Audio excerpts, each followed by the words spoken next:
Good evening and welcome to AVW News Time. Let's begin this week's news in brief. The construction on Jeff Hill is almost complete and they are turning it into a two-way street. Said freshman parents, it wasn't already? Oops. The media has been producing more leaks these past 2 weeks than a freshman during fest season. The New York Times recently posted information about Trump's tax returns from an anonymous sender. We speculate that the leaker paid more in postage to send that to the Times than Trump has paid in taxes in the last 21 years. Trump used the tax code to his advantage, claiming huge losses that exempted him from paying personal income taxes. Nice. So when I blow a ton of money on the weekend, I get a lecture from my mom, but when Trump does it, he saves millions in taxes. WikiLeaks dropped a stash of emails hacked from the account of Clinton campaign chairman John Podesta. In one memorable exchange, a senior Clinton staffer called Chelsea Clinton a spoiled brat, shocking many who had formerly thought that Junior Clinton was incapable of developing a personality.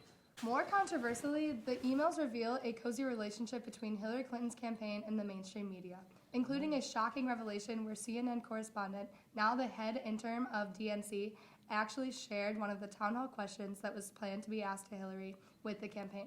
In other emails, the Clinton campaign staffers are seen helping journalists edit the wording of planned articles and newsreels to improve Hillary's image. But all of this is just second best. The amazing Cage 5 debate we witnessed Sunday night.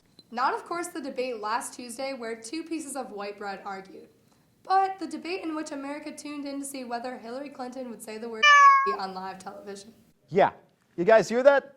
That was censorship. We're not even allowed to say that word, and our show has some low censorship. But we, a college web show, can't say a word that a presidential candidate used. We're talking, of course, about the Trump tapes. Leaked audio from 2005 Access Hollywood shoot in which Trump made derogatory statements about women and cheered on sexual assault, saying he grabbed women by the, here's a hint.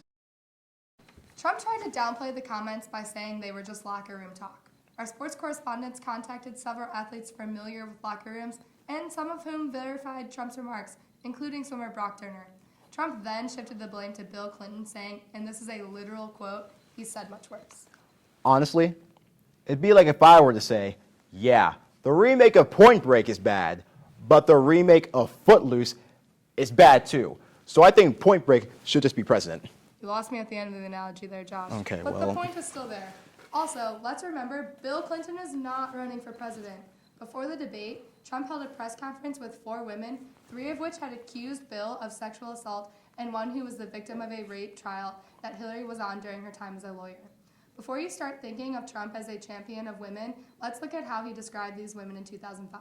Paula Jones is a loser. This is a completely inappropriate scare tactic used by Trump. And listen, I'm not saying these women shouldn't be heard or that their stories don't matter, because they do. But they shouldn't be paraded around by Donald Trump as pawns to psych out Hillary before a debate. It just proves once again that women are just objects to Trump. Cuffing season is off to a bad start for the GOP now that Republicans are pulling their support. Paul Ryan has made his decision public to abandon Trump's campaign in favor of down-ticket ballots. Because it was all right if Trump was just insulting POWs or Mexicans or the disabled. But once it comes after white women, Republicans get mad. Trump responded with a series of angry tweets accusing disloyal Republicans of being worse than Democrats. Trump handled this situation with the grace and maturity my high school girlfriend handled our breakup. At press time, Trump was reported burning old photos of him with Congressman Ryan and consuming copious amounts of ice cream. Honestly, with Brangelina breaking up, I don't think I believe in love anymore. Unfortunately, after a hellish debate, we still have to endure the post-debate spin in which both camps assert that they won. Because if we learned anything from this debate season, candidates' parties are like football teams. You just root for whether they're doing well or not. Take a look at this Huffington Post article published right after the debate titled, What to Think About Juanita Broaddrick and Her Rape Allegation Against Bill Clinton. It's literally titled, What to Think. Readers shouldn't be asked to blindly follow whatever their news outlet believes. If that were true, every time a millennial took a BuzzFeed quiz, they'd leave thinking they were Ross Geller. And if there's anything we need less in this world, it's more Ross. Tensions continue to build between the West and Russia over the latter's continued bombardment of Aleppo, Syria. The city, which has seen some of the most severe and brutal fighting in the Civil War, seems poised to fall any day now.